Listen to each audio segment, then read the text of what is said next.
Rice సోదరులకు నమస్కారం. నా పేరు రామకృష్ణ. మీరు చూస్తున్నారు అగ్రిటెక్ తెలుగు. మనం ఒక 2 సంవత్సరాల క్రితం అయితే కనుక రాజమండ్రిలో ఉన్నటువంటి గ్రీన్లాండ్ ఆర్గానిక్స్ లో అయితే కనుక మనం వీడియో చేయడం జరిగింది. అక్కడ ఏంటంటే కంప్లీట్ గా కౌ బేస్డ్ ప్రొడక్ట్స్ తయారు చేయడం జరుగుతుంది. అప్పుడు మనం గిరీష్ గారు అయితే మాట్లాడటం జరిగింది.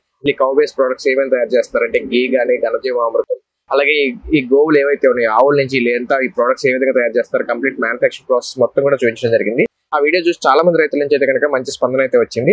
అయితే తెలంగాణ చుట్టుపక్కల లేదా హైదరాబాద్ చుట్టుపక్కల ఉన్నటువంటి నేచురల్ ఫార్మింగ్ చేసేటువంటి రైతులకు కూడా వీళ్ళ ప్రొడక్ట్స్ దగ్గరలో తీసుకురావాలన్న ఉద్దేశంతో హైదరాబాద్ దగ్గరలో ఉన్నటువంటి చేవెల్లో అయితే కనుక వీళ్ళ యూనిట్ అయితే స్టార్ట్ చేయడం జరిగింది. వీరి దగ్గర కంప్లీట్ గా దేశీ ఆవులతో అయితే కనుక ఈ ఘనజీవామృతం లేకపోతే కౌ బేస్డ్ ప్రొడక్ట్స్ అన్ని కూడా తయారు చేసి రైతులకైతే ఈ నేచురల్ ఫార్మింగ్ చేసే వాళ్ళు ఎవరైతే ఉన్నారో వారికి అయితే సప్లై చేయడం జరుగుతుంది.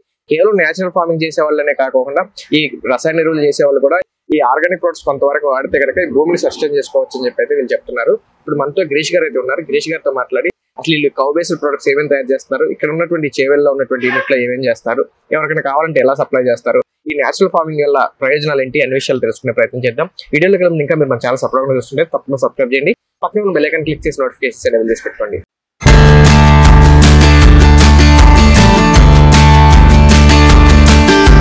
ఇప్పుడు మనతో గిరీష్ గారు ఉన్నారు. ఆయనతో మాట్లాడి అసలు మొత్తం వీళ్ళు యూనిట్ లో ఏమేమి చేస్తారు అనే విషయాలు తెలుసుకోండి. గిరీష్ గారు నమస్తే అండి. మనం ఒక 2 years బ్యాక్ రాజమండ్రిలో మాట్లాడాం కదా, చాలా మంది రైతులు ఈ ఘనజీవామృతం కావాలి, నాకు కూడా చాలా కాల్స్ చేశారు.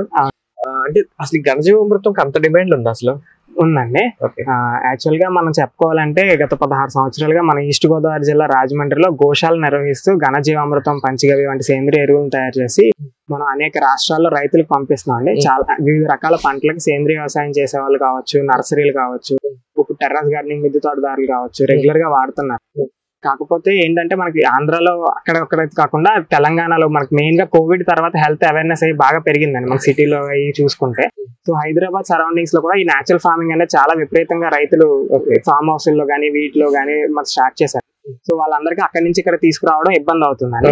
సో ఆ ట్రాన్స్పోర్టేషన్ బ్యారియర్ ని తగ్గించడం కోసం వాళ్ళందరికీ దగ్గరలో అందుబాటులో ఉండి తెలంగాణలో రైతులకు కూడా మనకు అందుబాటులో తీసుకురావాలని ఇక్కడ హైదరాబాద్ దగ్గరలో మనకి చిలుకూరు బాలాజీ టెంపుల్ ఉంది కదండి, దాన్ని దాటి కొద్దిగా ముందుకు రాగానే ప్రగతి రిసార్ట్స్ దాటగానే మనకి ఇక్కడ స్టార్ట్ చేసామండి.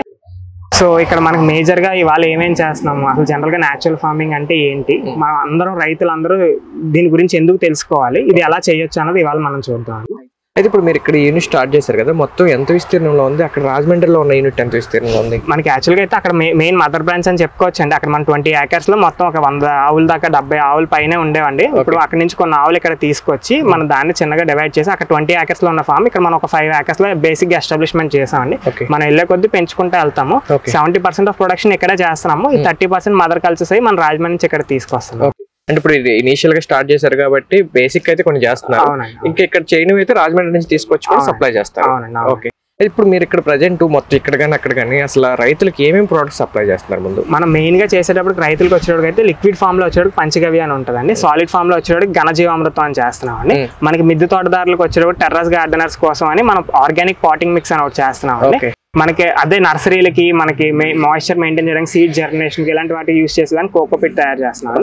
ఇవి కాకుండా మనకి సాయిల్ లో మైక్రోబ్స్ పెంచుకోవడానికి గోకృపామృతం కావచ్చు, మనకి ద్రవజీవామృతం కావచ్చు, ఇలాంటివి కూడా చేస్తున్నాం అండి. మనం ఇప్పుడు రీసెంట్ గా అగ్నాశ్రయ ఇవన్నీ మనకి పెస్ట్ ప్రాబ్లమ్స్ ఉన్న వాళ్ళు కూడా మనకి పెస్టిసైడ్స్ వాడకుండా నేచురల్ గా ఏం వాడగలం ఏంటని అడిగితే వాళ్ళకి అగ్నాశ్రయ కూడా మనం స్టార్ట్ చేసాం. ఓకే, మీరు అంత అక్కడైతే గీ కూడా తయారు చేసి ఇచ్చేవాళ్ళు కదా, ఇక్కడ కూడా ఇస్తున్నారు? ఇక్కడ కూడా గీ స్టార్ట్ చేసాం సార్ ఆల్రెడీ. మనం తక్కువ క్వాంటిటీలో చేస్తున్నాము. మనం మెయిన్ ఆవుల నుంచి వచ్చే పాలను తీసుకుని, అంటే గీ చాలా లిమిటెడ్ క్వాంటిటీలో వస్తుంది. మనకు 40 లీటర్స్ 35 లీటర్స్ మిల్క్ కి మనకు 1 kg గీ మాత్రం వస్తుంది. అది లిమిటెడ్ క్వాంటిటీలో ఉంటుంది. మనకు మెయిన్ గా ఏంటంటే నేచురల్ ఫార్మింగ్ గానీ మన టెర్రస్ గార్డెనర్స్ గానీ సంబంధించిన ఎరువులే తయారు చేస్తున్నారు. బ్రో, మీరు ఇక్కడ యూనిట్ లో ఏమేం చేస్తున్నారు ఏంటనేది ఒకసారి చూద్దాము. అలాగే రాజమండ్రిలో ఏం చేస్తున్నారు ఏంటనేది కంప్లీట్ వీడియో అవుతుందో ఆ లింక్ కూడా కింద డిస్క్రిప్షన్ లో పైన ఐకార్డ్ లో ఇస్తాను. మీరు ఇంకా అది కూడా క్లియర్ గా చూసినట్టయితే కనుక పూర్తి సమాచారం అయితే అందేటువంటి అవకాశం ఉంది. అక్కడ ఏదైతే చెప్పారో అది మళ్ళీ ఇక్కడ రిపీట్ చేయకోకుండా ఇక్కడ కొత్తగా వీళ్ళు ఏం చేస్తున్నారు అనేది మీకు చూపించే ప్రయత్నం చేస్తాను. ఒకసారి ఆవుల దగ్గరికి వెళ్దాం. సో మనం చూస్తున్నాం కదండి, ఇవన్నీ మనం కపిల్ బ్రీడ్ అండి. మనం ప్రత్యేకంగా దేశవాళీ నాటు ఆవులను తయారు చేస్తూ అందులోనే అత్యంత ప్రత్యేకమైన కపిల్ బ్రీడ్ డెవలప్మెంట్ చేస్తూ ఉంటాం. మనకి ఎక్కువగా రాజమండ్రిలో ఉన్నాయండి. ఇక్కడ ప్రెసెంట్ మనం వాటర్ ఫెసిలిటీ, వీటి గ్రాస్ ఇవన్నీ పెంచుకునే వరకు మనం ప్రెసెంట్ అయితే ఒక 10 ఆవుల దాకా తీసుకొచ్చామండి ఇక్కడికి. సో మెయిన్ గా మనం చూసినట్టయితే చాలా మంది ఏమనుకుంటారంటే నేచురల్ ఫార్మింగ్ అన్న ఆర్గానిక్ ఫార్మింగ్ అన్న ఒకటే అనుకుంటారండి. కానీ రెండింటికి కూడా వేరే ఉందండి. ఇప్పుడు మనకి మామూలుగా కోల్డ్ పెంట వస్తుందండి, లేదంటే మేకల పెంట వేస్తారు జనరల్ గా. అవన్నీ అంటే కెమికల్స్ వేయకుండా ఇవి ఏ వాడినా ఆర్గానిక్ ఫార్మింగ్ లోకి వస్తుంది. అది ఒక అంతకు మంచిదే. కానీ పూర్తిగా న్యాచురల్ ఫార్మింగ్ అనేది ఎప్పుడు అవుతుంది అంటే దేశవాళీ నాటు ఆవుల నుంచి వాడిన దాన్ని మాత్రమే న్యాచురల్ ఫార్మింగ్ కింద కేటగరైజ్ చేస్తాం. దానికి దీనికి ఉన్న వేరియేషన్ మనం మాట్లాడుకోవాలంటే అసలు ముందు మనం న్యాచురల్ ఫార్మింగ్ అనేది ఏంటి, ఎందుకు అనేది తెలుసుకోవాలి. సో జనరల్ గా అందరికీ తెలిసిన నిజమేనండి, మనం ఒప్పుకోవాల్సిందే. ప్రస్తుత వ్యవసాయ రంగం ఎలాగ ఉందన్న మనకు ముందుగా బాగా తెలిసిందే. ఎందుకంటే ఏ రంగం చూసుకున్నా ముందుకు వెళ్తుందండి, కానీ వ్యవసాయ రంగం రైతు మాత్రమే వెనక్కి వెళ్తున్నారు. ఒకప్పుడు రైతే రాజు అన్న రోజు నుంచి ఇవాళ సొంత భూమి ఉన్న రైతుల పిల్లలు కూడా రైతు అవడానికి ఇష్టపడట్లేదు. సిటీలోకి వెళ్ళిపోయి ఏమన్నా డెలివరీలు చేసుకుని మనకు 20,000 సంపాదించుకోవచ్చు కదా, మనం ఎందుకు వ్యవసాయం అంటే నష్టం అనేది వచ్చింది. ఇది జరగడానికి మెయిన్ రీజన్ 2 అండి. లాభం మోడల్ ఉండాలండి. ఇప్పుడు లాభం వచ్చి అదే 20,000 అదే 40,000 50,000 మనం మన ఊర్లో మన పొలంలో మనం సంపాదించుకోగలిగితే ఎక్కడికో వెళ్ళి వేరే ఊర్లో రూముల్లో ఉండి చేయాల్సి కష్టపడాల్సిన అవసరం లేదు కదండి. ఆ లాభం మోడల్ నుంచి మనల్ని తప్పుదోవ పట్టించారండి. ఇప్పుడు జనరల్ గా మనం చూసుకున్నట్టయితే ఏ రైతుని కలిసినా, ఇప్పుడు నేను ఘనజీవామృతం గురించి చెప్పినా, లేదంటే వాళ్ళు ఏమైనా ఒక పెస్టిసైడ్ కెమికల్ షాప్ కి వెళ్ళినా ఇది వాడితే నాకు ఎన్ని బస్తాలు వస్తుంది, ఫస్ట్ అడిగే క్వశ్చన్ అదేనండి. నాకు ఇది ఎంత దిగుబడి వస్తుంది, రైతుని దిగుబడి నువ్వు ఇది వాడితే నీకు దిగుబడి వస్తుంది, నువ్వు ఇన్ని బస్తాలు వేయి, యూరియా వేయి, డిఏపి అని చెప్పి అలవాటు చేసి ఏం చేశారంటే మన నాన్న వాళ్ళ టైంలో మొదలెట్టారు. వాళ్ళు వేసినంత యూరియా డిఏపి మనం వేస్తే రావట్లేదు, మనం ఇంకా ఎక్కువ వేస్తాం. మన తర్వాత జనరేషన్ ఇంకా ఎక్కువ వేస్తే కానీ రాదు. ఇలా మనం వేసే కెమికల్ పర్సెంటేజ్ పెరుగుతూ వెళ్తుంది, ఆ కెమికల్ రేట్ కూడా పెరుగుతూ వెళ్తుందండి. మనకి తెలియకుండానే మన చేత ఎక్కువ పెట్టుబడి పెట్టించేసారండి. మనకి జనరల్ గా లాభం అంటే ఏంటంటే మనకి వచ్చిన దిగుబడిలోంచి మన పెట్టుబడి తీస్తే మనకు వచ్చేది లాభం అండి. రైతుకి లాభం ఉండాలి. మనం పెట్టుబడులు పెంచుకుంటూ వెళ్ళిపోయి దిగుబడి కోసం వెళ్తూ ఆ లాభం లేకుండా అయిపోయిందండి. ఇందులో మనకు మరీ జరిగేది ఏంటంటే ఇంత కెమికల్ వేసుకుంటూ వెళ్ళడం, జనరేషన్ బై జనరేషన్ పెరుగుతూ వెళ్తుంది తప్ప తగ్గట్లేదండి. సో ఇలా జరగడం వల్ల ఫస్ట్ థింగ్ అంత కెమికల్ వేసిన తింటే మన హెల్త్ పాడవుతుంది. సెకండ్ థింగ్ ఇలా కెమికల్ వేసుకుంటూ వెళ్తుంటే అవి మెట్ట భూముల కింద తయారయ్యి కొన్నాళ్ళకి పోతే అసలు పంటకు చౌడు నెలలాగా అయిపోతాయి. మన ఆరోగ్యం పాడవుతుంది, మన భూమి పాడవుతుంది, మన డబ్బులు పాడవుతుంది. కానీ ఇది వరకు పూర్వం రైతే రాజు అన్న టైంలో ఎలా ఉండేదండి వ్యవసాయం, పెట్టుబడి లేకుండా దిగుబడి తీసేవారు. వాళ్ళ ఇళ్లలోనే ఉన్న ఆవులతో ఆ పాలే తాగుతూ వాళ్ళు ఆరోగ్యంగా ఉంటూ ఆ ఆవు పేడని ఆవు మూత్రం తీసుకెళ్లి వాళ్ళ పొలంలో వేసేవారు. పెట్టుబడి లేదండి, దిగుబడి తీస్తున్నారు. మనకి పెట్టుబడి పెట్టేసి 38-40 బస్తాలు తీసినా, పెట్టుబడి లేకుండా 25-28 బస్తాలు తీసినా ఒకటేనండి, మనకి లాభం మిగులుతుంది. ఇందులో జనరల్ రైతు ఏంటంటే ఎంత దిగుబడి వచ్చిందని చూస్తున్నాడు కానీ దానికి ఎంత ఖర్చు పెడుతుంది అనేది లెక్కేసుకోవట్లేదు. మెయిన్ అదే అక్కడ డిఫరెన్స్ వస్తుందండి. జనరల్ గా ఏంటంటే తక్కువ వచ్చినా గానీ పెట్టుబడి తగ్గినప్పుడు లాభం వస్తుందండి. మనం అందరి అపోహ కూడా ఏంటంటే ఆర్గానిక్ లోకి వెళ్తే పంట తగ్గిపోతుంది. అవును, మనం ఆలోచించాలి పంట తగ్గుతుందని కదా, నాకు ఎంత లాభం వస్తుంది, ఈ ప్రాసెస్ లో చేస్తే నాకు ఎంత లాభం వస్తుంది, ఈ ప్రాసెస్ లో చేస్తే. ఒప్పుకోవాల్సింది ఏంటంటేనండి, మనకి ఇందాక మాట్లాడుకున్నాం ఆర్గానిక్ ఫార్మింగ్ చేస్తే మనకు పెట్టుబడి ఎప్పటికీ పెట్టుకుంటే వెళ్తాం. న్యాచురల్ ఫార్మింగ్ లో ఉన్న బ్యూటీ ఏంటంటేనండి మనం వెళ్ళే కొద్దీ పెట్టుబడి తగ్గించుకోవచ్చు. ఇది ఎప్పుడు జరుగుతుంది అంటే సాయిల్ లో కార్బన్ పర్సెంటేజ్ ఇంక్రీజ్ చేసుకోవాలండి. ఆ కార్బన్ పర్సెంటేజ్ ఇంక్రీజ్ అనేది మనం మేకల పంట వేసినా కోల్డ్ పంట వేసినా ఏ దేశం జరగదండి. ఓన్లీ దేశవాళీ నాటు ఆవుల నుంచి వచ్చే పేడ మూత్రం వల్ల కార్బన్ పర్సెంటేజ్ అంటే సింపుల్ గా చెప్పాలంటే సేంద్రీయ కార్బన్ అంటారండి. హ్యూమస్ లెవెల్స్ అండి, అంటే సాయిల్ లో ఉన్న సూక్ష్మజీవులు. మనకి వ్యవసాయం చేసేది మనం పర్టికులర్ గా మనం మొక్క ముందు నుంచి మనం 24 గంటలు చేసేది ఉండదండి. ఆ భూమిలో ఉన్న సూక్ష్మజీవులు వాటి లైఫ్ సైకిల్ వాటి ఎక్స్క్రీట్ అక్కడికి మనకు న్యాచురల్ గా అందించి ఎన్పికే మనకు భూసారాన్ని పెంచి దాని ద్వారా మనకు మొక్క. ఇప్పుడు మనకి ఆ తల్లి ఎంత ఆరోగ్యంగా ఉంటే పుట్టే బిడ్డ అంత ఆరోగ్యంగా ఉంటది అంటారు కదండి. అలాగే మన భూతల్లి ఎంత ఆరోగ్యంగా ఉంటే మనకు వచ్చే మొక్క గానీ పంట గానీ అంత ఆరోగ్యంగా ఉంటదండి. అండ్ ఇప్పుడు మీరు ఏదైనా దేశీయ ఆవు నుంచి తీసుకోవచ్చు, ఆవు మూత్రం గానీ ఆవు పేడ గానీ అంటారు, కానీ మీరు పర్టికులర్లీ ఇప్పుడు ఈ కపిల్ మాత్రం ఎందుకు ఎంచుకున్నారు? అంటే ఇందులో కూడా కొంచెం సైంటిఫిక్ రీజన్ ఉందండి. యాక్చువల్గా మనం చూసుకున్నట్టయితే ఆవుల్లోని మనకి ఇందులోనే లేని దేశీయ ఆవులోనే ఉందని ఎందుకంటే ఆవులకి హంప్ ఉంటది. ఆ అంపులో సూర్యనాడు అని ఉంటది, మోపురం. ఆ మోపురంలో సూర్యనాడు అని ఉంటది. మనకి అది సన్లైట్ అబ్జర్వ్ చేస్తుంది. జనరల్ గా మనం చూస్తే మన ఎండలోకి వెళ్ళినా మన దేనికన్నా కూడా మన చేతులు స్కిన్ కన్నా కూడా మన తల మీద పెడితే హీట్ ఎక్కువ, అంటే బ్లాక్ అనేది సన్లైట్ ని ఎక్కువ అబ్జర్వ్ చేస్తుంది. ఈ కపిల్ బ్రీడ్ ఆ నలుపు రంగుకి దగ్గరగా ఉంటాయి. సో దాని వల్ల ఏంటంటే సన్లైట్ ఎక్కువ అబ్జర్వ్ చేస్తాయని సైంటిఫిక్ రీజన్ అండి. మనకి పాలకి పూజకి కూడా శివుడికి అత్యంత ప్రీతి కలిగిన ఆవులు కపిల్ ఆవులు అంటారండి. సో దాని ద్వారా కూడా మనం ఆ రీజన్స్ తో మనం కపిల్ బ్రీడ్ డెవలప్ చేస్తున్నాం. మనకి కపిల్ బుల్లు కపిల్ మదర్ కే క్రాసింగ్ అయినా ఒకసారి పుట్టదండి. మనకి 20-30 దూడల్లో ఒకటే కపిల్ పుడుతుంది. సో అందుకని ఆ బ్రీడ్ డెవలప్మెంట్ మీద కాన్సన్ట్రేట్ చేస్తూ వస్తున్నాం. మీరు ఇప్పుడు కపిలే ఉండండి, వేరే కూడా ఉన్నాయండి. మనకి రాజమండ్రిలో ఉంటాయి. ఇప్పుడు మనకి చూసినట్టయితే అక్కడ తెల్ల దూడ ఉంది కదండి. మనకి మామూలుగా యాక్చువల్ కపిల్ బుల్లు కపిల్ మదర్ కి పుట్టినా సరే మనకి అది బయట వస్తుంది అండి మధ్యలో. సో అలా వస్తూ ఉంటాయి. ఒంగోలు బ్రీడ్ లో ఎక్కువ డెవలప్ చేస్తాం. మన లోకల్ బ్రీడ్ ఒంగోలు కాబట్టి దాన్ని ఎంకరేజ్ చేయాలి. మనం ఒంగోలు బ్రీడ్ లో కపిల్ డెవలప్ చేస్తాం. మీ ప్రొడక్ట్స్ ఉన్నాయి కదా, తప్పకుండా సార్. మనం వీటి నుంచి ఎలా తయారు చేస్తాం ఏంటన్నా మన ఇండస్ట్రీలో చూద్దాం. ఓకే, సో ఇప్పుడు మనం ఇందాక మనం మాట్లాడుకున్నాం కదా సాయిల్ లో హ్యూమస్ పర్సెంటేజ్ పెంచుకోవాలని. మనకి సాయిల్ లో కార్బన్ పర్సెంటేజ్ పెరగాలని హ్యూమస్ పెరగాలని ఆవు ప్యాన్ యూస్ చేస్తాం. చేస్తాం. సో ఆవు పేడ నుంచి తయారు చేసే one of the most powerful element ఈ ఘనజీవామృతం అండి. జనరల్ గా ఘనజీవామృతం ఇదంతా ఘనజీవామృతం అండి. జనరల్ గా ఘనజీవామృతం అంటే ఉండల ఫామ్ లో గానీ పిడకల ఫామ్ లో గానీ వస్తాయి. కానీ మన రైతులు వరి చేల్లో గానీ ఆకుకూరలు కాయగూరలు గానీ హార్టికల్చర్ క్రాప్స్ గానీ వేసుకోవడం వీలుగా ఉండేలా పౌడర్ స్టేట్ లో చేస్తామండి. సో ఇదంతా మనకి ఆవు పేడనండి. మనం ఫస్ట్ ఇలా డ్రై చేస్తాం. మొత్తం దేశవాళీ నాటు ఆవుల నుంచి సేకరించిన పేడ అండి. ఇదంతా తీసుకొచ్చి డ్రై చేస్తాం. మనం 3 to 4 months డ్రైయింగ్ చేయడం వల్ల అంటే ఇందులో మనకి జనరల్ గా లైట్ గా బగ్స్ ఉంటదండి. ఆవు పేడ ఫ్రెష్ పేడలో అయితే మనకి ఆ బగ్స్ స్లీపింగ్ స్టేట్ లోకి వెళ్ళిపోతాయి. ఇప్పుడు వీళ్ళు ఇది డ్రమ్స్ తో జల్లుతున్నారు కదండి. ఇదంతా వచ్చినప్పుడు ద్రవజీవామృతం. స్లీపింగ్ స్టేట్ లోకి వెళ్ళిన బ్యాక్టీరియాతో పాటు మిగతా బ్యాక్టీరియా కూడా ఇక్కడ నుంచి ఎన్రిచ్మెంట్ చేసుకుంటే మళ్ళీ వెనక్కి తీసుకొస్తాం. అంటే ఆవు పేడలో ఆల్రెడీ సూక్ష్మజీవులు ఉంటాయి. ఆ సూక్ష్మజీవులు మల్టిప్లికేషన్ చేస్తూ ఎయిర్ డ్రైయింగ్ చేస్తూ అంటే పౌడర్ స్టేట్ లో ఫైన్ క్వాలిటీ పౌడర్ కింద తీసుకోవడానికి మనకు ఇప్పుడు కృషి ట్రాక్టర్ ఉంది కదండి. వాటితో దుక్కయి వేసి అంటే కింద ఉన్న పేడ పైకి పైన ఉన్న పేడ కిందకి తిరిగేస్తామండి. అలా తిరిగేసి ఎయిర్ కి డ్రై చేసి మన ఫస్ట్ స్టేజ్ లో పౌడర్ కింద బ్రేక్ చేసి ఎన్రిచ్మెంట్ చేస్తాం. ఈ ఎన్రిచ్మెంట్ అయిపోయిన దాన్ని మన నెక్స్ట్ స్టేజ్ లో తీసుకెళ్లి స్లీవింగ్ మిషన్ లో వేసి అంటే మనకి జనరల్ గా గడ్డి గానీ ఏం రాకుండా స్లీవింగ్ మిషన్ లో వేస్తాం. సో మనం అక్కడికి వెళ్ళి అది కూడా చూద్దాం. అంటే ఇప్పుడు మీరు మొత్తం ఆవు పేడని ఇక్కడ బల్క్ గా తీసుకొచ్చేసి డ్రై చేస్తున్నారు. అవునండి. ఆ డ్రై చేసిన దాన్ని ఉండలుండగా గట్టిగా రాళ్ళు లాగా ఉంటది కాబట్టి దాన్ని రోటావేటర్ తో పౌడర్ కింద చేసి పౌడర్ అయ్యేలాగా. పౌడర్ అంటే మరి మెత్తగా కాదు, చిన్న చిన్న పీసులుగా వస్తుంది. దాని తర్వాత ఎన్రిచ్మెంట్ చేస్తాం. ఎన్రిచ్మెంట్ కోసం ద్రవజీవామృతం కూడా మీరే తయారు చేస్తారు? మనమే తయారు చేస్తాం ఇక్కడ ఇదే ప్లాంట్ లో. మన బేసిక్ గా ఏం లేదండి. ద్రవజీవామృతం అంటే మనకి అందులో కూడా ఆవు పేడ, మనకి మూత్రం, బెల్లం, ఉలవ పిండ్లు, పుట్టమట్టి ఇవన్నీ వేసి మనం ద్రవజీవామృతం తయారు చేస్తాం. ఇది 3 days లో తయారైపోతుంది అండి. తయారైన తర్వాత మనం దీన్ని 1 week డ్రై అయిపోయిన పేడ మీద ఒక 1 week జల్లుతాం. డైలీ ఒకసారి కంటిన్యూగా జల్లుకుంటూ వెళ్తే ఆ 1 week లో ఎన్రిచ్మెంట్ జరుగుతుంది. దీని తర్వాత సెకండ్ స్టేజ్ ఆఫ్ స్లీవింగ్ మనం తీసుకెళ్తాం. ఇప్పుడు ఈ ఘనజీవామృతం పాటు ఈ ద్రవజీవామృతం కూడా మీరు సేల్ చేస్తారు? ద్రవజీవామృతం మన రైతులనే చేసేసుకోమంటాం అండి. చేసుకోగలిగేదానికి చాలా ఈజీ అండి. మనం పంచగవ్య సేల్ చేస్తున్నాం. ఇది అంటే ఎలా చేసుకోవాలి ఏంటో మనం చెప్తాం. మన దగ్గర అవైలబుల్ గా ఉంటుంది. రైతులు కావాలని ఇస్తాం. కానీ మన మేజర్ కాన్సన్ట్రేషన్ వచ్చేటప్పుడు ఘనజీవామృతం. ప్రైస్ ఎలా ఉంటాయి మనకి? ఘనజీవామృతం వచ్చేటప్పటికి మామూలుగా కేజీ 8 రూపాయలకి ఇస్తున్నాం అండి. బల్క్ లో టన్నుల లెక్కన తీసుకునే వాళ్ళకి రైతులకి. మనకు తక్కువ క్వాంటిటీ టన్ను లోపల అయితే 10 రూపీస్ పడుతుంది. అంటే టన్ను వచ్చేటప్పటికి రైతుకి 8,000 పడుతుంది.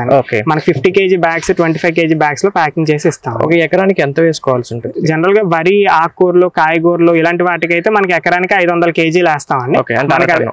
అర టన్ను వేస్తారండి. మనకి హార్టికల్చర్ క్రాప్స్ అంటే ఇప్పుడు మెయిన్ గా మనకి వచ్చేటికి పామ్ ఆయిల్ కి పెంటలు తోలిస్తారు. దానికని చాలా ఎఫెక్టివ్ గా ఉంటుంది. మనకి దానికన్నా 3 to 4 times ఎఫెక్టివ్ గా వర్క్ అవుతుంది. సో పామ్ ఆయిల్ తోటలు కావచ్చు, మామిడి తోటలు కావచ్చు, ఈ మధ్య అరటి గానీ, బొప్పాయి గానీ ఇలాంటి వాటి అన్నిటికి మనకి చాలా ఫ్రీక్వెంట్ గా వాడుతున్నారు. బత్తాయి, చీనే, దానిమ్మ వీటన్నిటికి బాగా వాడుతున్నారు. అయితే మీరు టెర్రస్ గార్డెనర్స్ కూడా ఇస్తా ఉన్నారు కదా, సేమ్ ఇదే ఇస్తారా లేదా అది వేరే? అది వేరే పాటింగ్ మిక్స్ అండి. అది పాటింగ్ మిక్స్ కింద తయారు చేస్తాం. ఆ పాటింగ్ మిక్స్ లో 40% ఘనజీవామృతం ఉంటుందండి. మిగతా ఎలిమెంట్స్ కూడా కలిపి అది యాడ్ చేసి ఇస్తాం. అది కలిపి అది ఎంత క్వాంటిటీలో ఇస్తారు? అది మనకు 25 kg 10 kg బ్యాగ్స్ లో ఉంటాయి. ఎంత వేసుకోవాలి ఏంటనేది మీరు కాల్లో చెప్తారు వాళ్ళకి అసలు, లేకపోతే వాళ్ళకి ఐడియా ఉంటుంది? క్లియర్ గా మనం చెప్తాను. మొత్తం ఎలా వేసుకోవచ్చు ఏంటనేది డీటెయిల్స్ ఏమి మనం చెప్తాం. ఓకే. అయితే ఇప్పుడు మీరు దీని ప్రాసెస్ అంతా ఇక్కడ ఇలా అయిపోయిన తర్వాత మళ్ళీ దాంట్లో వేసి జల్లిస్తారా? సో అయితే మనకి ఇలా అయిపోయిన తర్వాత అంటే దీన్ని తీసుకెళ్లి స్లీవింగ్ మెషిన్ లో స్లీవింగ్ చేస్తాం. అంటే ఇప్పుడు జనరల్ గా చిన్న చిన్న స్టోన్స్ ఉండొచ్చు, లేదంటే మన గ్రాస్ ఉండొచ్చు, చిన్న చిన్న ప్లాస్టిక్ కవర్స్ కానీ ఇవేమీ లేకుండా అంటే రైతులు డబ్బులు పెట్టి కొనుక్కుని వెళ్ళినప్పుడు వాళ్ళకి ఫైనెస్ట్ క్వాలిటీ ఆఫ్ ఘనజీవామృతం రావడం కోసం మన స్లీవింగ్ చేస్తామండి స్లీవింగ్ మెషిన్ లో. అంటే బేసిక్ గా మనకి వేస్టేజ్ అంతా పక్కకు వచ్చేస్తుంది అండి. Finest quality of raw material మనకి అంటే పౌడర్ కింద ఫామ్ లో వస్తుందండి. అదంతా తీసుకొచ్చి ఫైనల్ స్టేజ్ లో ఒక చోట పెట్టి దాన్ని 1 month ఎన్రిచ్మెంట్ చేస్తాం. అంటే మనం పంచగవ్య తయారు చేస్తున్నాం కదండి. ఆ పంచగవ్యలో వచ్చే సెడిమెంటేషన్ అవ్వచ్చు, మనకి గోకృపామృతం, బయోచారు ఇలాంటి కల్చర్స్ పెట్టి వాటి మీద గుట్టల మీద మనం డైలీ జల్లుతూ ఉంటాం. ఒక 1 month అది కంటిన్యూగా ఎన్రిచ్మెంట్ చేసిన తర్వాత అది ఫైనల్ గా ప్యాక్ చేసి ఎండ్ ప్రోడక్ట్ కింద మనం పంపిస్తాం. సార్ ఇప్పుడు దీంట్లో ఇవన్నీ కూడా ఎన్రిచ్ చేస్తున్నారు. దీంట్లో ఒక రకంగా ఒక మైక్రోబ్స్ ఉంటాయి. ఆ మైక్రోబ్స్ అంటే డ్రై అయిన తర్వాత ఎంతవరకు పెట్టుకుంటారు? తేమ కావాలి, తడి కావాలంటుంటారు. మనం చేసేది లిక్విడ్ ట్రీట్మెంట్ కదండి. మనకు అందుకే షేడ్ లో పెట్టి వీటిని మనకి ప్రాసెస్ అయ్యే వరకు మనకి ఎండలో ఉండొచ్చండి. కానీ ప్రాసెస్ అయిన తర్వాత మాత్రం మనం షేడ్ నెట్ లో పెట్టి వీటిని ఎన్రిచ్మెంట్ చేసి మనకి ఎప్పుడు హీట్ జనరేట్ అవ్వకూడదు. మనకి బయట ఉన్నా పర్లేదండి. ఆ ఎప్పటికప్పుడు ఎన్రిచ్మెంట్ చేసుకుంటే వెళ్తుంది. ఇప్పుడు వీళ్ళు లిక్విడ్ తో జల్లుతున్నారు కదండి, మీకు ఎప్పటికీ మాయిశ్చర్ మెయింటైన్ అవుతుంది. మన పంచగవ్య గానీ, ద్రవజీవామృతం గానీ, గోకృపామృతం గానీ, బయోచార గానీ అన్ని లిక్విడ్ ట్రీట్మెంట్స్ అండి. ఆ లిక్విడ్ ట్రీట్మెంట్ ఎప్పటికప్పుడు ఎన్రిచ్మెంట్ చేస్తూ మీకు స్ప్రింక్లర్స్ అయి పెట్టాం కదండి. వాటి నుంచి కూడా జాగ్రత్త చేసుకుంటారు. అంతా బాగానే ఉంటుంది. రైతు తీసుకెళ్లిన తర్వాత దాన్ని స్టోర్ చేసి ఉంచుకోవాలి. వాళ్ళకి బ్యాక్టీరియా డెవలప్ చేసి ఇస్తామండి. వాళ్ళు ఒక నీళ్ళలో పెట్టుకుని ఉంచుకుంటే మీకు దీనికి షెల్ఫ్ లైఫ్ వచ్చేవాడు ఘనజీవామృతం 1 year వరకు ఉంటుంది. మీకు 1 year వరకు ఘనజీవామృతంకి ఇబ్బంది ఏముంటుంది. అవసరం లేదండి. మీరు జస్ట్ నీళ్ళలో ఉంచితే సరిపోతుంది. మనకి మైక్రో స్లీపింగ్ స్టేట్ లో ఉంటాయండి.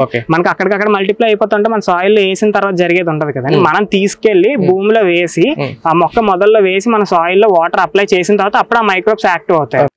అయితే ఇప్పుడు ఇక్కడ మొత్తం ఈ ప్రాసెస్ అంతా చేసిన తర్వాత దీన్ని తీసుకెళ్లి మెషిన్ లో వేసి ఇంకా పౌడర్ చేస్తారు. అంటే మనకి వేస్టేజ్ అంతా పక్కకేనే మనకి ఫైనెస్ట్ క్వాలిటీ ఆఫ్ మెటీరియల్ ఘనజీవామృతం పక్కకు వచ్చేలా తీస్తామండి పౌడర్ కింద. ఈ పౌడర్ అంతా తీసుకెళ్లి ఈ పక్కన షేడ్ నెట్ కింద వేస్తామండి. దాని కింద వేసి మనం 3 కల్చర్స్ ఎన్రిచ్మెంట్ చేస్తాం. ఫస్ట్ స్టేజ్ లో ద్రవజీవామృతం ఎన్రిచ్ చేస్తాము. సెకండ్ స్టేజ్ స్లీవింగ్ జరుగుతుంది. థర్డ్ స్టేజ్ కి వచ్చేటప్పటికి పంచగవ్య, గోకృపామృతం, బయోచార్ ఈ 3 వీటితో ఎన్రిచ్మెంట్. మొత్తం ఈ ప్రాసెస్ ఇప్పుడు మీరు పేడ తీసుకొచ్చి డ్రై చేయడం స్టార్ట్ చేసిన దగ్గర నుంచి ప్యాక్ చేసేంత వరకు ఎంత టైం పడుతుంది అండి? ఎన్ని రోజులు? జనరల్ గా సీజనాలిటీని బట్టి డిపెండ్ అయి ఉంటుందండి. కానీ ఆన్ అండ్ యావరేజ్ చూసుకుంటే మీరు 5 to 6 months పడుతుందండి. మనకు ఒక 3 months ఈ డ్రైయింగ్ ప్రాసెస్ పడుతుందండి. ఒక 1 month ఏమో అది ఎన్రిచ్మెంట్ ప్రాసెస్ పడుతుందండి. కనుక కొద్దిగా వర్షాకాలం ఇలాంటి టైంలో అయితే మనకి కొంచెం డిలే అవుతుంది. 6 months కి వెళ్తుంది. మనకు ఒక 4 to 5 months మినిమం అండి మనకి ప్రాసెస్. సమ్మర్ లో అయితే కొంచెం ఎర్లీగా 4 months లో అవుతుందండి. మనకి వర్షాకాలం వచ్చేటప్పుడు మనకు 6 months పడుతుంది. ఓకే, ఇప్పుడు మొత్తం రైతులకు అసలు ఎంత క్వాంటిటీ ఆర్డర్ చేసుకోవచ్చు, ఎలా పంపిస్తారు, ఎక్కడెక్కడికి పంపిస్తున్నారు? మనకు ప్రెసెంట్ వచ్చేటప్పుడు 4-5 రాష్ట్రాల్లో రైతులు పంపిస్తున్నాం. మన ఏపీలో ఎప్పటి నుంచి ఎస్టాబ్లిష్ అయ్యి ఉన్నాం. మనం అక్కడి నుంచి బల్క్ లో పంపిస్తున్నాం. తెలంగాణ, కర్ణాటక, రాయపూర్ వరకు కూడా పంపిస్తున్నాం అండి. మనకు బల్క్ లో రైతులు 20 టన్నులు 30 టన్నులు లారీలు పెట్టినప్పుడు మనమే అరేంజ్ చేస్తామండి. రిటర్న్ వెహికల్స్ ఉంటాయి. అంటే వాళ్ళు ఏ అడ్రస్ చెప్తే మనకు తెలిసిన ట్రాన్స్పోర్ట్ లో ఆ సర్వీసెస్ ఉంటాయి. వాళ్ళకి ఇన్ఫార్మ్ చేస్తే ఆ ఏరియా నుంచి వచ్చిన వెహికల్స్ ఇటు వస్తాయి. ఇటు పక్క నుంచి మనం రిటర్న్ వెహికల్ అరేంజ్ చేసి పెడితే రైతుల మీద ఎక్కువ ట్రాన్స్పోర్ట్ భారం పడకుండా ఉంటుంది. తక్కువ క్వాంటిటీలో తీసుకునే వాళ్ళకైతే మనం నవత ట్రాన్స్పోర్ట్ ద్వారా అరేంజ్ చేసి పంపిస్తాం. కొరియర్ సర్వీసెస్ ఉంటాయి. డైరెక్ట్ గా వాళ్ళ ఏరియాకి కొరియర్ సర్వీస్కి వెళ్ళిపోతుంది. ఎక్కువ క్వాంటిటీలో తీసుకునే వాళ్ళకి రిటర్న్ వెహికల్స్ పెట్టి మనం అరేంజ్ చేసి పంపిస్తాం.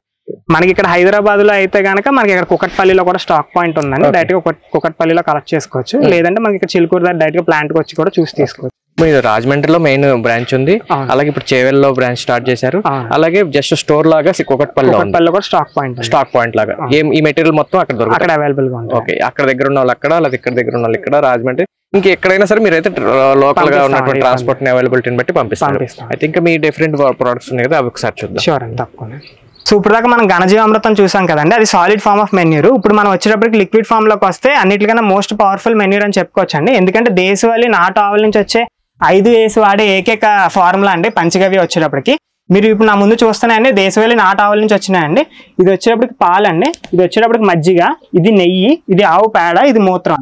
సో ఈ 5 వాడి చేస్తాను. పంచగవ్య పేర్లోనే ఉందండి. పంచ అంటే 5, ఆవు నుంచి వచ్చే 5 వాడి మనం చేసే లిక్విడే పంచగవ్య అండి. మీకు ఇందులో ఎన్రిచ్మెంట్ కోసం మనం ఈ బూడిద గుమ్మడికాయలు కూడా యూజ్ చేస్తామండి. బూడిద గుమ్మడికాయ ఎందుకంటే ఒక మాటలో చెప్పాలంటే ఎన్నో పోషకాలు గానండి. మనకి ఇందులో ఉన్న మైక్రోబ్స్ ని ఎన్రిచ్ చేసి మల్టిప్లై చేసి వాటిని డెవలప్ చేయడం కోసం మనం ఈ బూడిద గుమ్మడికాయ ఈ బెల్లంతో కలుపుతామండి. మనకి జనరల్గా ఈ బెల్లంతో కలిపి ఇవన్నీ ఇక్కడ మీరు డ్రమ్ లో చూసినట్టయితే ఈ డ్రమ్ లో మొత్తం ఊరబెట్టిందేనండి. వీటితో పాటు మనకి ఎండు ఖర్జూరం, ఎండు ద్రాక్ష ఇలాంటివన్నీ కూడా వేసి మొత్తం ఊరబెట్టి తయారు చేస్తామండి. ఇది మొత్తం 21 days ప్రాసెసింగ్ లో తయారు చేస్తామండి ఈ పంచగవ్య వచ్చేటప్పటికి. మొత్తం ఇది 21 days ప్రాసెసింగ్ లో తయారవుతుందండి. అంటే ఏం లేదండి, మనకి డ్రై ఫ్రూట్స్ ఎలా అయితే బలం అనుకుంటామో మనం అలాగే ఇందులో ఉన్న మైక్రోబ్స్ కూడా మనం ఫీడింగ్ ఇస్తామండి. వాటి కోసమే మనకి బూడిద గుమ్మడికాయ కానీ, ఎండు ఖర్జూరం కానీ, ఎండు ద్రాక్ష కానీ ఇవన్నీ మీరు చూసినట్టయితే అన్ని పంచగవ్య డ్రమ్స్ ఏనండి. మొత్తం ఇలాగ 21 days ప్రాసెసింగ్ అయిన తర్వాత మనకి 25 లీటర్ 30 లీటర్ టిన్స్ లో మనం రైతులకు ప్యాక్ చేసి పంపిస్తామండి. మొత్తం 4-5 రాష్ట్రాల్లో రైతులకి మనం నవత ట్రాన్స్పోర్ట్ ద్వారా అయితే నవత ట్రాన్స్పోర్ట్ ద్వారా కానీ, బల్క్ లో అయితే రిటర్న్ వెహికల్స్ ఏమైనా అరేంజ్ చేసి కానీ మనం పంపిస్తూ వస్తున్నాం అండి. సో మనం ఈ ఎలిమెంట్స్ అన్ని కలిపి 21 days ప్రాసెసింగ్ చేసిన పంచగవ్యాన్ని మనం ఎటువంటి పంటకైనా పిచికారీ చేసుకోవచ్చు, డ్రిప్ ద్వారా అయినా పంపించవచ్చు అండి. సపోజ్ మీరు చూసుకున్నట్టయితే 1:20 రేషియోలో వాటర్లో డైల్యూట్ చేయాలండి. అంటే 1 లీటర్ పంచగవ్యాన్ని 20 లీటర్ నీళ్ళల్లో కలిపి మనకి మొక్కలకి స్ప్రే చేయొచ్చు, సాయిల్ అప్లికేషన్ చేయొచ్చు. ఇప్పుడు వరి, ఆకుకూరలు, కాయగూరలు ఇలాంటివి అయితే 20 లీటర్ల పంపులతో మనం బ్యాక్ పంప్కి స్ప్రే చేస్తాం కదండి. సో అలా చూసుకున్నట్టయితే ఎకరానికి 6 నుంచి 8 లీటర్లు మినిమం పడుతుందండి. అదే మీకు హార్టికల్చర్ క్రాప్స్కి మనం మామూలుగా అయితే 200 లీటర్ డ్రమ్లో 10 లీటర్స్ కలిపి మనం ఎటువంటి పంటలకన్నా ఇచ్చేయండి. ఇది మెయిన్గా గ్రోత్ ప్రమోటర్ కింద ఉపయోగపడుతుందండి. అంటే మీకు ఆకు పచ్చదనానికి కానీ, మనకి ఈల్డింగ్ రావడానికి కానీ, మొక్క ఎదుగుదలకి అంటే ఎల్లోయిష్గా బ్రౌనిష్గా వచ్చిన గ్రీనరీ రావడానికి, జింక్ డెఫిషియన్సీకి, మనకి ఆకు మడత మచ్చ రికవర్ చేయడానికి కూడా ఇది బాగా పనిచేస్తుందండి. గిరీష్ గారు, ఇప్పుడు మనమైతే ఘనజీవామృతం, అలాగే పంచగవ్య, అలాగే ద్రవజీవామృతం అసలు ఎలా చేస్తారో మాట్లాడాం కదా. ఇవి కాకుండా ఇంకా ప్రోడక్ట్స్ ఉన్నాయి కదా, పాట్ మిక్స్ కానీ, ఈ కౌ బేస్డ్ ప్రోడక్ట్స్, అవన్నీ చూపించడం కష్టం కాబట్టి అసలు మీ దగ్గర ఏమేమి ఉంటాయో ఒకసారి చెప్తే అవి ఎలా పంపిస్తారో చెప్పేసాను. షూర్ అండి, తప్పకుండా అండి. మన దగ్గర మెయిన్గా రైతులకు వచ్చేటప్పటికి మెయిన్గా 2 products అండి. ఒకటి సాలిడ్ ఫామ్, ఒకటి లిక్విడ్ ఫామ్. ఎటువంటి పంట కన్నా గ్రోత్కి యూజ్ అవుతాయండి, ఏ స్టేజ్లో ఇచ్చుకోవచ్చు. ఒకటి వచ్చేటప్పటికి పంచగవ్య లిక్విడ్ ఫామ్లో మనం చూసాం, ఇంకోటి వచ్చేటప్పటికి ఘనజీవామృతం అండి. పంచగవ్య వచ్చేటోడికి 25 లీటర్ 30 లీటర్ టిన్స్ లో పంపిస్తామండి. ఘనజీవామృతం వచ్చేటప్పుడు 25 kg 50 kg బ్యాగ్స్ లో వస్తాయండి. ఇది మనం ఎక్కడికన్నా నవత ట్రాన్స్పోర్ట్ లో పంపిస్తామో లేదంటే రిటర్న్ వెహికల్స్ అరేంజ్ చేసి పంపిస్తాం ట్రాన్స్పోర్ట్ సర్వీస్ ద్వారా.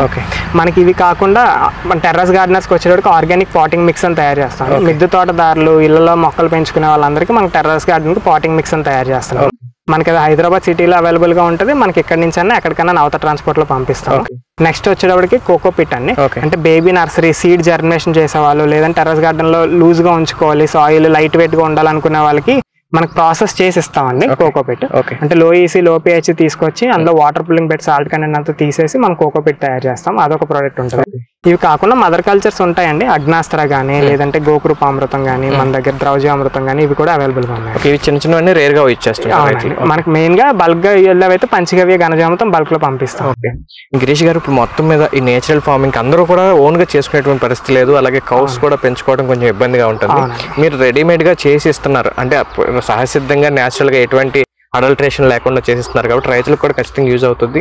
రెండోది ముందు సాయిల్ ని సస్టైన్ చేసుకుంటే నెక్స్ట్ తరాలకైతే కనుక భూమిని ఇవ్వగలుగుతారు. ఎందుకంటే ఇప్పుడు అంతా కెమికల్ ఎక్కువగా వాడేయటం వల్ల ఆ భూమి పరిగరానటువంటి పరిస్థితి. చాలా వీడియోస్ లో మనం కూడా ఆర్గానిక్ కొంతలేదు పూర్తిగా రసాయనాలు వదిలేయలేకపోయినా మిక్సింగ్ అన్న చేసుకోమని చెప్తున్నాం కానీ అంత పూర్తి స్థాయిలో రైతులు ఏంటంటే ఎంతసేపు ఉన్న దిగుబడి ఎంత వస్తుంది అనేది చూస్తున్నారు తప్ప లాభం ఎంత వస్తుంది అనేది చూడలేదు. మీరు చెప్పినట్టు మెయిన్ గా లాభం మీద కనుక కాన్సన్ట్రేట్ చేస్తే ఎంతో కొంత ఆదాయం అయితే ముందైతే రావడానికి అవకాశం ఉంది. మనం మెయిన్ సాయిల్ ఎన్రిచ్ చేసుకుంటూ వెళ్తే ఆటోమేటిక్ గా మనకు పెట్టుబడి లేకుండా దిగుబడి తీయచ్చండి. ఆ సాయిల్ ఎన్రిచ్ చేయడానికి మనం చేసే ప్రాసెస్ అండి.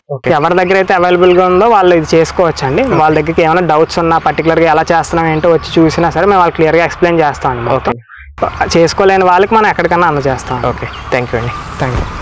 ఫ్రెండ్స్ చూశారు కదా, వీళ్ళైతే కనుక ఆవుల నుంచి ఆవు పేడ ఆవు మూత్రం నుంచి అలాగే కొన్ని రకాల ప్రోడక్ట్స్ని అన్నిటి కూడా తయారు చేసైతే కనుక రైతులకైతే అందించడం జరుగుతుంది. కేవలం రైతులకనే కాకుండా ఈ టెర్రస్ గార్డెనర్స్ కూడా వాళ్ళకి కావాల్సినటువంటి పాట్ మిక్సింగ్ లేకపోతే నర్సరీలు వాళ్ళకి కావాల్సినటువంటి కోకో పిట్ని కూడా ఎన్రిచ్ చేసి అయితే కనుక ఇవ్వడం జరుగుతుంది. పూర్తి వివరాల కోసం అయితే కనుక స్క్రీన్ మీద కనబడుతుంది నెంబర్ మీరు కాల్ చేసినట్టు కనుక అన్ని విషయాలు తెలుసుకోవచ్చు. వీడియో నచ్చినట్టు లైక్ చేయండి, షేర్ చేయండి. Thank you.